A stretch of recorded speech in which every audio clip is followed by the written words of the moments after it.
Zita rangu ndinonzi Ebro Bongozi. Ndinobva kwaMusunale kumadokero kwenyika yeZimbabwe. Ndoda kutaura pamusoro pemutemo wembeu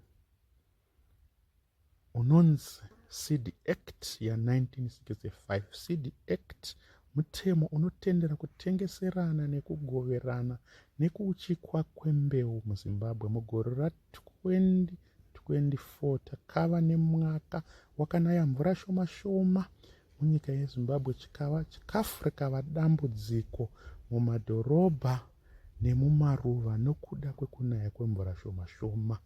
Izvozvi mitengo yembeu yakakwira zvokuti kutenga chipakiti chimwe chine huremu hwe10 kg chechibage hachichatengeki.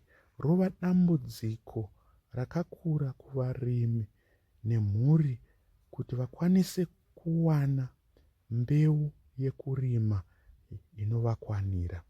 Muna 2021 ndakava muchikwata chevechidiki chakatanga kuita hurukuro nevanogadzira nekuongorora mutemo wembeu Seed Act. Donzvo redu raiva rokubetseredza varimi kuti vadzokere mukurima nekuchengetedza mbeu dzedu dzechivanhu kuti dzivandudzwe dzigogona kurimwa nekupa chikafu kunharaunda dzedu. Takava nemukana wekushambadza muzvivhitivhiti mumapoka akasiyana siyana pamhepo kuitira kuti vanogadzira mitemo vauchinje.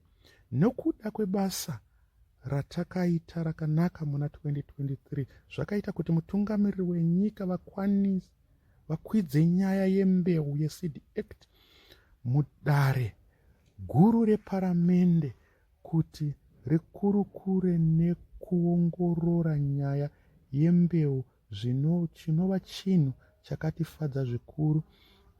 Maonero angu kufambira mberi, ndaifunga kuti mutemo wembeu unofanirwa kukurukurwa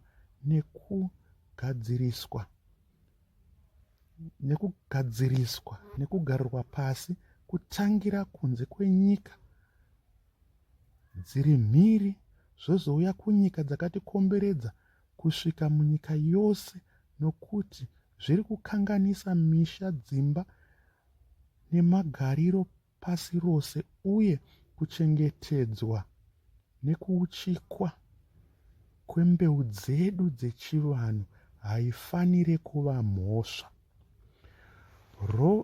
VaRowan White vanoti ushingi nekukosha kwemhodzi kunoonekwa nekugona kwayo kugadzirisa muraramiro wezvinhu zvose uye kupa utano kunharaunda.